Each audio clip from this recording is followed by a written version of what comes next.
하겠습니다. 우리 아버지 하나님, 이 시간 우리의 죄를 고백하오니 우리가 그동안 알고 지었던 죄이든 모르고 지었던 죄이든 우리의 모든 죄를 용서하여 주옵소서. 오늘도 우리에게 귀한 날 주심을 감사드리오니 오늘도 하나님 앞에 온전한 예배 드릴 수 있는 은총을 허락하여 주옵소서. 날마다 도우신 하나님께서 이 나라와 우리 민족과 우리 부대와 가정 그리고 우리 교회를 지키시며 우리 각자에게 은혜를 베풀어 주시옵소서. 오늘도 말씀 가운데 함께하여 주시고 하나님께서 친히 말씀하여 주셔서 잠언 1장의 말씀 가운데 하나님을 만나고 하나님과 동행하는 시간이 되게 하시며 나에게 주어진 말씀으로 힘을 얻고 세상을 이길 수 있게 하옵소서. 함께 하실 주님을 기대하며 사랑이 풍성하신 예수님의 이름으로 기도드리옵나이다. 아멘. 오늘 이 예배에 참여하신 여러분을 주님의 이름으로 환영합니다. 여러분 반갑습니다. 오늘 말씀의 제목은 세상을 사는 지혜입니다. 지난주까지 시편을 마무리하고 오늘부터는 몇 차례에 걸쳐서 잠언의 말씀으로 함께 은혜를 나누고자 합니다. 잠언 전체의 내용을 한마디로 요약한다면 지혜, 즉 지혜로운 삶을 살도록 하는 지침서라고 할 수 있습니다. 그러나 하나님을 알지 못하는 불신 세계에서 경건한 삶을 살아간다는 것은 결코 쉬운 일이 아닐 것입니다. 그래서 잠언은 하나님의 백성들이 일상생활에서 실제적인 문제들, 예를 들면 하나님이나 부모님이나 자녀, 이웃과 국가의 관계 등에서 부딪히는 문제들을 잘 해결해 나갈 수 있는 하나님의 교훈을 상세하게 제시하고 있습니다. 이 책의 주요 저자인 솔로몬은 시, 비유, 간단한 질문, 짧은 이야기, 격언 등으로 기억에 남을 만한 표현법을 사용해서 삶의 문제들을 해결해 나가는데 필요한 내용들을 기록하고 있습니다. 이 책의 제목은요, 이스라엘의 최고 지혜자이며 주요 저자인 솔로몬의 이름을 따서 솔로몬의 잠언이라고 붙여졌습니다. 그럼 요즘에 핫한 이 잠언이 아니죠. 본문 1장 1절에 다윗의 아들 이스라엘의 왕 솔로몬의 잠언이라고 했는데 이것은 잠언 전체를 솔로몬이 썼다고 하는 의미는 아니고요. 솔로몬 외에 히스기야 왕이나 현인이었던 아굴 그리고 왕이고 현인이기도 했던 느무엘의 잠언 등을 모아서 솔로몬 왕이 편집했던 것으로 보입니다.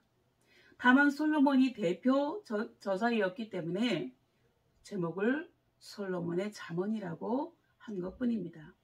구약성경 열왕기상 4장 32절에 보면 솔로몬은 3천 잠언과 1,005편의 노래를 지었다고 기록하고 있는데 열왕기상에서 말한 3천 잠언 가운데 약 800개의 잠언이 이 책에 수록되어 있습니다. 그리고 열왕기상 3장 5절에서 9절에 보면 솔로몬은 하나님께 지혜를 구했는데 하나님은 솔로몬에게 지혜뿐만이 아니라 그가 구하지 않은 부귀와 영광도 주셨다고 했습니다. 그때는 대중매체가 발달하지 않은 시대였기 때문에 이웃나라 사람들이 그의 말을 듣기 위해 몰려올 정도로 하나님은 그에게 놀라운 지혜를 주셨습니다. 그의 지식과 재능과 재주와 지각은 특출나서 솔로몬은 여러 가지 면에서 이스라엘의 부귀와 영화를 가져다 주었습니다. 잠언에 기록된 교훈 속에는 지혜와 어리석음, 의인과 악인, 인간의 생각을 전달하는 혀에 대해서 교만과 겸손, 정의와 복수, 가문, 게으름과 근면, 가난과 부, 친구와 이웃, 사랑과 탐욕, 분노와 투쟁, 주인과 종, 삶과 죽음 등에 대한 가르침이 들어있습니다. 한마디로 정의한다면 잠언은 인간관계의 모든 면을 다루고 있으며 그 원리나 대상은 시간과 공간을 초월하여 지금도 이 지구상에 살고 있는 78억의 모든 인류에게 적용되는 내용이라고 볼 수 있습니다. 본문 잠언 1장 2절에서 4절에서는요. 솔로몬 왕이 잠언을 기록한 목적에 대해서 명확하게 말씀하고 있는데요. 첫 번째, 지혜와 훈계를 알게 하기 위함이라고 했습니다. 본문 2절의 말씀입니다. 이는 지혜와 훈계를 알게 하며 명철의 말씀을 깨닫게 하며 라고 기록하고 있습니다. 잠언에는 지혜라고 하는 말이 41회나 나오는데 지혜란 원래 사물의 존재와 본질에 대한 지식을 뜻합니다. 그러나 성경에서 말하고 있는 지혜란 단순히 이론적인 지식을 의미하는 것이 아니라 하나님과의 관계 안에서 그분을 아는 거룩한 지식을 의미합니다. 즉 하나님을 아는 거룩한 지식이 성경에서 가리키는 지혜라고 하는 것입니다. 이 세상에서의 지혜란 세상을 살아가는 데 필요한 저세술이나 어떤 문제에 대한 대처 능력 등으로 알고 있습니다. 그러나 성경에서는 하나님을 아는 거룩한 지식을 지혜라고 말합니다. 그래서 본문 7절에서 여호와를 경외하는 것이 지식의 근본이라고 말씀하는 것입니다. 제 아무리 많은 세상적인 지식과 선하고 바른 마음에서 우러나온 판단력을 가지고 있다고 하더라도 만물의 창조자여 통치자이신 하나님에 대한 인식과 신앙이 없다면 그 지혜는 완전한 지혜가 될 수 없다는 것입니다. 그것은 자기 존재의 근본 뿌리를 모르고 있는 것이기 때문에 그렇습니다. 이것은 마치 세상 것을 다 아는 것처럼 말하고 있는 사람이 정작 자기가 누구의 자식인지 그 부모가 어떤 분이며 자기 출생에 대해서는 전혀 모르고 있는 것과도 같은 이치입니다. 그러므로 하나님을 알고 경외하는 것이 모든 지혜와 지식의 근본이며 우선이라고 하는 것이고 이러한 점을 알려주기 위해서 잠언을 기록하게 되었다고 말하고 있는 것입니다. 여러분 1986년 미국 아리조나주에 사는 스미스라고 하는 보석상이 있었습니다.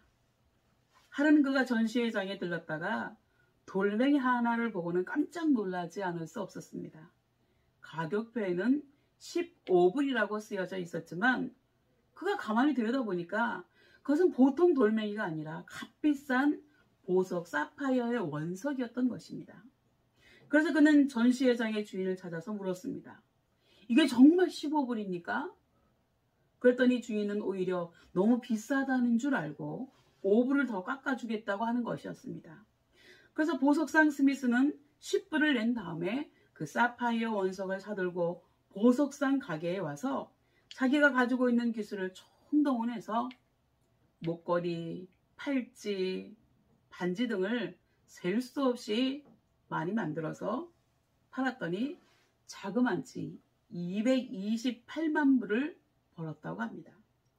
이렇게 아무리 귀한 것을 가지고 있다고 하더라도 그 가치를 제대로 알아보지 못하는 사람은 어리석은 사람입니다. 하나님을 알지 못하는 사람도 마치 220만 불의 사파이어 원석을 단돈 10불에 팔아넘기는 어리석은 전시장 주인과도 같다고 볼 수 있습니다. 그렇기 때문에 하나님을 알고 경외하는 것이 우선적인 최고로 가치 있는 지혜와 지식의 근본이라는 것을 믿으시기 바랍니다. 두 번째요. 명철의 말씀을 깨닫게 하기 위함이라고 했습니다. 본문 2절 후반절 말씀입니다. 명철의 말씀을 깨닫게 하며 라고 기록하고 있고요. 5절에서도 명철한 자는 모략을 얻을 것이라 라고 기록하고 있습니다. 이런 명철한 사람은 언제나 교훈을 받아들일 수 있는 자세가 되어 있는 사람을 말하고요. 또한 모략이라고 하는 것은 삶을 바르게 인도할 수 있는 분별력을 의미합니다. 그렇기 때문에 인생을 살아가자면 명철이 있어야 하고 모략도 있어야 합니다. 명철해야 하나님의 말씀을 받아들일 수 있는 마음이 됩니다. 그리고 명철해야 자신에 대한 남의 충고나 조언을 수용할 수 있습니다. 그리고 명철해야 인생을 바른 길로 갈 수 있는 분별력과 판단력을 가지게 된다고 하는 것입니다. 명철하지 못해서 인간관계가 원만하지 못하고 일이 꼬이고 모략이 모자라서 속임수에 넘어가고 인생을 실패하고 후회하게 되는 것입니다. 그러나 잠언의 말씀을 항상 부지런하게 읽게 되면 명철한 사람이 될 수 있습니다. 모략을 얻게 됩니다. 그래서 명철한 사람, 모략에 있는 사람은 악한 꼬임에 빠지지 않고 성공적인 인생을 살게 되는 것입니다. 여러분, 스티븐 스캇이라고 하는 사람이 있었습니다. 이 사람은 성경을 많이 읽어서 지혜를 얻고 거부가 된 사람입니다. 그리고 그는 솔로몬 부작 31장이라고 하는 책을 쓰기도 했습니다. 잠언이 모두 31장까지 있는데 잠언 31장을 제목으로 해서 책을 쓴 것입니다. 스티븐 스캇은 젊었을 때 다니던 직장마다 퇴출을 다녀서 9번이나 직장을 잃었습니다.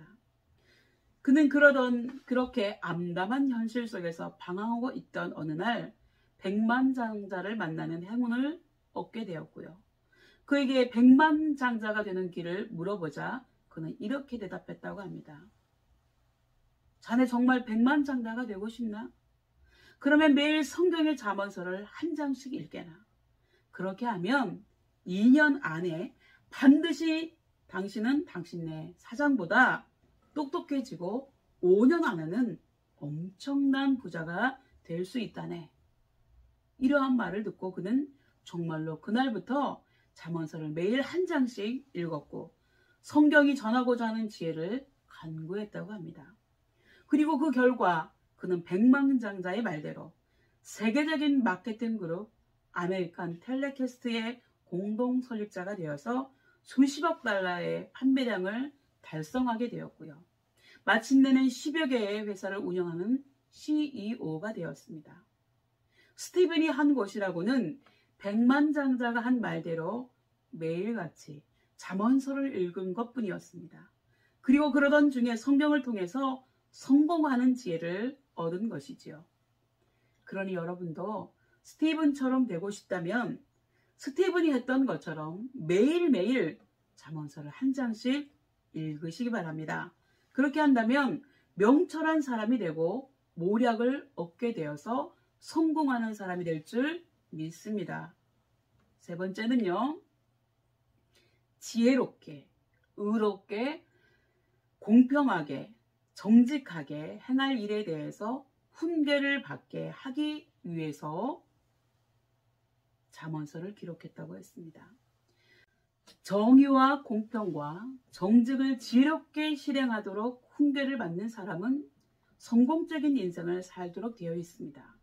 가정이나 교회나 직장이나 그 어떤 조직에서든지 정의롭고 공정하고 정직하게 행하는 사람을 누가 싫어하겠고 나쁘다고 말할 사람이 어디에 있겠습니까? 그러나 우리가 살아가고 있는 사회에서는 정의와 공평과 정직을 외치며 그런 사람을 필요로 해서 그런 주제들을 찾고 있지만 그런 사람을 찾는다고 하는 것은 매우 힘든 일입니다. 흔히들 장관을 하라고 추천하는 제의가 들어와도 다들 사양한다고 하잖아요. 왜냐하면 국회 청문회에 나가서 그것을 통과하기가 어려울 거라고 하는 걱정이 앞서기 때문이죠. 그들이 그만큼 살아온 날들이 떳떳하지 않다는 거죠. 그러나 지금 우리가 살고 있는 사회만 그런 것은 아니라고 하는 것입니다. 구약성경 예레미야서 5장 1절에 이런 말씀이 나오고 있습니다. 그 넓은 거리에서 찾아보고 알라. 너희가 만일 정의를 행하며 진리를 구하는 사람을 한 사람이라도 찾으면 내가 이 성읍을 용서하리라. 그리고 이 말씀을 새번역 성경에서는 이렇게 번역하고 있습니다. 예루살렘에 사는 사람들아, 예루살렘의 모든 거리를 두루 돌아다니며 둘러보고 찾아보아라. 예루살렘의 모든 광장을 샅샅이 뒤져보아라. 너희가 그곳에서 바르게 일하고 진실하게 살려고 하는 사람을 하나라도 찾는다면 내가 이 도성을 용서하겠다. 다시 말하면 사람들이 주님께서 살아계심을 두고 맹세하면서 주님을 섬긴다고 말은 하지만 그들의 말과 실제의 삶에는 상당한 거리가 있다고 하는 것입니다. 오죽하면 하나님께서 예루살렘 도성에서 단 한 사람의 의인이라도 찾았으면 좋겠다고 말씀하셨겠습니까? 인간의 타락한 본성으로는 태생적으로 의롭고 공평하고 정직한 삶을 살기란 애시당초부터 불가능한 일입니다.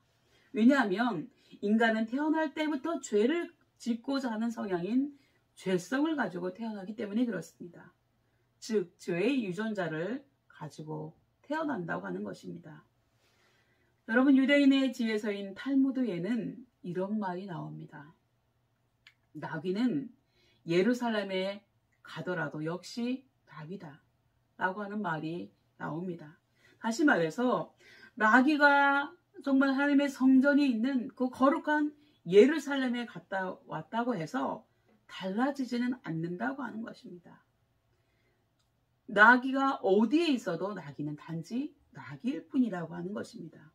마찬가지로 죄인도 역시 어디에 있든지 죄인일 뿐입니다. 그러나 성경을 가까이 하며 날마다 성경을 읽고 성경의 사람이 되고 성령님의 도우심을 받으면 정의롭고 공정하고 정직한 사람으로 거듭날 수 있는 것입니다. 이것은 인간이 노력해서 되는 것이 아니고 성령님께서 성경 말씀을 통해서 사람을 새 사람으로 만들어 주셔야 되는 것입니다. 이것이 곧 성경의 힘이고 성령님의 능력입니다. 신약성경 디모데후서 3장 16절 말씀에는 이렇게 기록되어 있습니다. 모든 성경은 하나님의 감동으로 된 것으로. 여기서 모든 성경은 뭐예요? 창세기부터 요한계시록까지를 말씀하는 거예요. 모든 성경은 하나님의 감동으로 된 것으로 교훈과 책망과 바르게 함과 의로 교육하기에 유익하니 라고 기록하고 있습니다. 여러분, 이탈리아에 사는 어떤 일일 노동자에게 있었던 일입니다. 여기 이탈리아 지도인데요. 그는 아내를 일찍 떠나보낸 후에 혼자 두 아이를 데리고 하루 벌어서 하루를 먹는 가난한 삶을 이어갔습니다.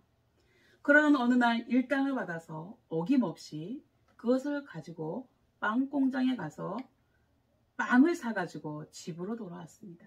왜냐하면 가게에서 사는 것보다 빵 공장에 가서 빵을 구입해야 조금이라도 싼 값에 구입할 수 있기 때문에 그랬습니다. 그래서 빵을 먹기 전에 먼저 하나님께 감사 기도를 드린 후에 빵을 칼로 자르기 시작했습니다. 그런데 빵 속에서 칼이 금속과 부딪히는 소리가 나더니 결국에 금화가 나오는 것이었습니다. 그러자 아이들은 손뼉을 치며 좋아하고 기뻐했습니다. 그러나 아빠는 엄숙한 얼굴로 아이들에게 이렇게 말했다고 합니다. 얘들아, 이 금화는 우리 것이 아니란다. 그러니 이것을 주인에게 도로 돌려주어야 한다. 그리고 우리는 다만 이렇게 굶지 않고 빵을 먹을 수 있는 것에 감사해야 된단다. 이렇게 말한 아빠는 저녁을 먹은 후에 아이들 손을 잡고 빵 공장을 찾아가서 사장님을 만났습니다. 만나고 보니 사장님이 나이가 꽤 많은 분이었어요. 그 노동자 아빠는 사실대로 이야기를 하고 아이들이 보는 데서 그 말을 돌려주었다고 합니다. 그러자 빵 공장 사장님은 아빠의 손을 잡고 감사하다고 했습니다. 그러면서 말하기를, 사실 나는 자식이 없고 이렇게 늙었기 때문에 이 빵 공장을 물려줄 사람을 찾고 있었습니다. 그리고 내 나름대로 정한 기준은 정직한 사람과 감사한 마음으로 인생을 사는 사람에게 이 빵 공장을 물려줘야겠다고 마음먹었습니다. 그래서 빵을 만들면서 가끔씩 금화를 넣어서 구워 팔았지만 그 금화를 주인에게 다시 돌려주겠다고 온 사람은 당신 한 사람뿐입니다. 그러니 나는 이 빵 공장을 당신에게 주고 싶습니다. 내일부터 이 빵 공장에 출근해 주세요. 이제 이 공장의 주인은 당신입니다. 라고 말하는 것이었습니다. 이렇게 정직하면서도 감사하는 마음으로 살았던 가난한 노동자 아빠는 그 이후에 빵 공장의 사장이 될 수 있었습니다. 여러분, 이와 같이 정직한 사람은 복을 받게 되어 있습니다. 그리고 네 번째요, 잠언을 기록한 목적. 어리석은 사람은 슬기롭게 하며 젊은 사람에게는 지식과 근신함을 주기 위함이라고 했습니다. 본문 4절의 말씀입니다. 어리석은 자를 슬기롭게 하며 젊은 자에게 지식과 근신함을 주기 위한 것이니. 여러분, 여기에서 어리석은 자라고 하는 것은 지능이 낮은 사람을 가리키는 것이 아니고요, 경험이 없고 성숙하지 못한 사람으로서 세상 유행에 떠밀려 쉽게 흔들리는 사람을 가리킵니다. 다시 말하면 속임수에 쉽게 속아 넘어가거나 우둔하고 완고하고 하나님께 대해서 무지하고 하나님과 상관없이 살아가는 사람을 가리킨다고 할 수 있습니다. 그래서 시편 14편 1절 말씀에는요, 어리석은 사람은 그 마음에 이르기를 하나님이 없다 하도다. 여러분, 이런 사람들 많이 보죠. 하나님이 있기는 어디가 있어. 죽어봐야 하는 거지. 응? 하나님 없다. 이렇게 말하는 사람 있잖아요. 그 사람이 어떤 사람이에요? 어리석은 사람이라는 거예요. 그렇기 때문에 하나님을 모르고 하나님이 없다고 하는 사람은 아무리 많이 배우고 교양이 뛰어나다고 하더라도 어리석은 사람입니다. 또한 신약성경 에베소서 4장 14절에는 이것은 우리가 더 이상 어린아이가 되지 아니하므로 온갖 가르침의 바람에 밀려다니거나 파도에 요동하지 않도록 하라는 것입니다 라고 기록하고 있습니다. 하나님의 말씀으로 어린아이처럼 어리석고 또 유행에 흔들리는 그런 기가 얇은 사람이 되지 않게 하기 위해서 성경을 기록했다고 하는 것입니다. 또 본문 4절 중반부에는요, 젊은 자에게 지식과 근신함을 주기 위한 것이라고 했습니다. 이렇게 말한 것의 의미는요, 젊은 사람은 아무래도 아직 세상 경험이 부족해서 신중하지 못하고 경솔하게 행동할 수 있기 때문에 이들에게는 지식이 필요하다고 하는 것입니다. 그러나 이 지식은 이론적인 지식이 아니라 체험적인 지식을 의미합니다. 많은 시행착오와 경험되어진 학습 효과를 거쳐서 드디어 실수를 줄일 수 있는 성숙한 어른이 되게 됩니다. 그런데 비록 젊은 사람이라고 할지라도 잠언의 말씀을 통해서 많은 것을 배우고 알게 되면 슬기로운 사람이 되어서 비록 나에게 경험되어진 시행착오를 통한 지식이 없다고 하더라도 실수를 줄일 수 있게 된다고 하는 것입니다. 그렇기 때문에 젊은 사람들이 부지런히 잠언의 말씀을 읽는다면 누구보다 슬기로운 사람이 되어서 슬기로운 생활을 할 수 있게 된다고 하는 것입니다. 그리고 본문 5절 말씀에는요, 지혜 있는 자는 듣고 학식이 더할 것이요 명철한 자는 지약을 얻을 것이라 라고 말씀하고 있는데요, 이 말씀은 지혜가 있는 사람이 대대로 내려오는 축적된 지식을 더 얻게 될 것이라고 하는 말씀인데, 다시 말하면 이미 지혜를 가지고 있는 사람이라도 잠언의 말씀을 부지런히 읽고 마음에 새긴다면 그 사람은 더욱더 지혜로운 사람이 될 것이라고 하는 말씀입니다. 오늘 말씀을 마무리하도록 하겠습니다. 오늘 본문 잠언서 1장 7절 말씀에 여호와 하나님을 경외하는 것이 지식의 근본이라고 말씀하고 있는데요, 이 말씀은 잠언 전체에서 가장 중요한 핵심 구절입니다. 다시 말하면 하나님을 경외하는 것이 모든 지식에 앞선다고 하는 것입니다. 부모 없는 자식이 있을 수 없는 것처럼 하나님을 떠난 참된 지혜나 지식은 있을 수 없는 것입니다. 하나님의 지혜와 지식의 출발점이고 모든 지혜와 지식은 모두 하나님께로부터 나오는 것이기 때문에 그렇습니다. 또한 여기서 경외하다라고 하는 것은요, 하나님을 사랑함과 동시에 두려워한다고 하는 의미입니다. 다시 말해서 하나님은 사랑스러운 존재이면서 동시에 두려워해야 될 대상이라고 하는 것입니다. 그리고 이것이 기독교 신앙의 특징이기도 합니다. 잠언을 기록한 솔로몬은 전도서도 기록하였는데요. 그는 전도서의 마지막 장인 12장 13절에서 이렇게 고백하고 있습니다. 일의 결국을 다 들었으니 하나님을 경외하고 그의 명령들을 지킬지어다. 이것이 모든 사람의 본분이니라. 그리고 이 말씀은요, 잠언의 결론과도 일치하는 내용이라고 할 수 있습니다. 그러므로 사랑하는 신우 여러분, 우리의 인생에서 가장 중요한 일, 가장 우선적인 일, 그리고 가장 힘써야 할 일은 하나님을 경외하고 그분의 명령을 지키는 일입니다. 즉, 하나님을 사랑과 두려움으로 섬기며 그분의 명령을 지켜야 하는 것은 구원받은 그리스도인들의 본분이고 사명입니다. 이것은 선택이 아니라 필수입니다. 그리고 이 본분과 사명을 다할 때 우리는 하나님의 영광을 위해서 사는 축복된 인생이 될 줄 믿으시기 바랍니다. 이런 축복된 삶을 살아가는 은혜가 저와 여러분 모두에게 함께 하시기를 바랍니다. 기도하시겠습니다. 하나님, 오늘 우리에게 잠언 1장의 말씀 가운데 세상을 사는 지혜가 무엇인지 깨닫게 하시니 무한 감사와 찬양과 영광을 올려드립니다. 그 어느 때보다도 힘들고 어떻게 해야 할지 아무도 알지 못하는 지금 이때에 우리에게 어떻게 살아가야 하는지 알게 해주셔서 감사드립니다. 또한 이러한 해답을 주시는 하나님을 알게 해주신 것도 감사합니다.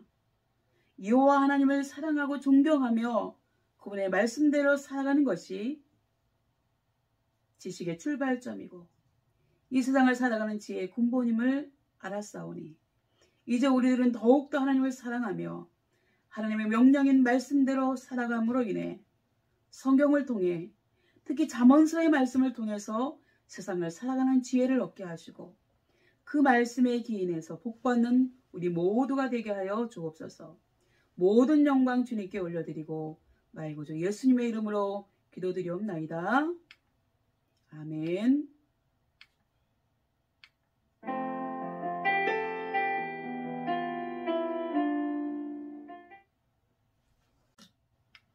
들으신 말씀을 생각하시면서 세상을 사는 지혜, 오늘은 여러분과 같은 군인 형제가 부르는 찬양을 같이 부르도록 하겠습니다.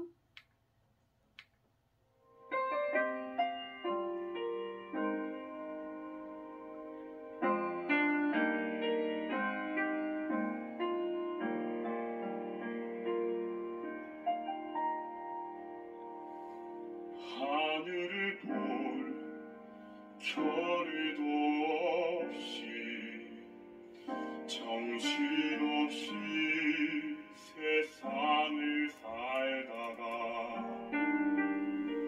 마음의 먹먹함이 내 삶을 짓누를 때 그제서야 주님을 찾습니다. 행복을 느낄 겨를도 없이 분주하게 세상을 살다가 인생의 허무함이 내 삶을 짓누를 때 그제서야 주님을 찾습니다. 오늘도 여전히 주님은 그 자리에서 우리를 끊임없이 돌보시는데 부족한 내 영혼은 아직도 갈 길을 모릅니다.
기도하시는 시간을 좀 드리도록 하겠습니다.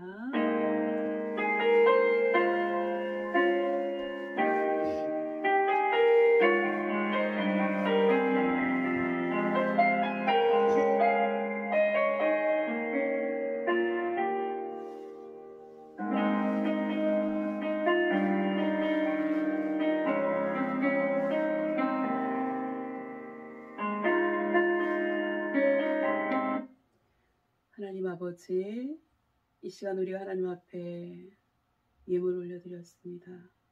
하나님께서 하나님 앞에 11조 예물 올려드린 손길도 주님 기억하여 주셔서 정말 한 달의 삶을 또 한 달 동안 지켜주심을 감사하여서 예물 드린 그 손길들 주님 기억하여 주심으로 하나님 다가오는 한 달도 주님을 승리할 수 있도록 주님께서 온전히 역사해 주옵소서. 또 감사의 예물, 또 주정헌금, 또 여러 가지 모양으로 드린 손길들 주님 기억하여 주시고 그들의 삶이 늘 풍족하게 하시고 하나님 나라를 위해서 귀하게 쓰임받는 귀한 물질이 될 수 있도록 주님 은혜를 더하여 주옵소서. 또 하나님 앞에 감사의 기도 제목, 소원의 기도 제목 올려드린 손길들 주님 기억하여 주심으로 하나님 그들의 감사가 그들의 소원이 하나님 안에서 이루어지고 상달되어지는 귀한 역사가 있게 해 주옵소서. 그래서 하나님 아버지 우리가 날마다 하늘의 신령한 복과 땅의 기름진 복으로 넘치게 해 주옵소서. 감사드리고 예수님의 이름으로 간절히 기도드리옵나이다. 아멘.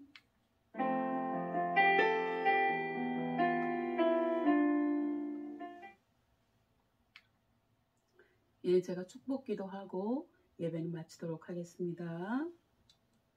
기도하시겠습니다. 지금은 우리의 영원한 친구 되시는 우리 주 예수 그리스도의 은혜와 외아들도 아낌없이 내어주신 하나님 아버지의 사랑과 하나님만이 나의 왕이심을 깨닫게 하시는 성령님의 감화감동 충만하심이 어디로 가야 하는지 어떻게 해야 하는지를 도무지 알 수 없는 세상에서 성경의 말씀에서 특히 잠언서의 말씀 가운데 세상을 살아가는 지혜를 얻고 말씀대로 살아감으로 길이 열리고 형통한 삶을 살기를 소원하고 다짐하는 우리 모든 신우들 머리 위에와 우리 교회 위에 그리고 우리가 속한 대대와 간부님들 신우들 머리 위에 특히 대대장님과 함께 예배드리는 믿음의 권속들 머리 위에 지금부터 영원까지 함께 계시기를 간절히 축원하옵나이다. 아멘.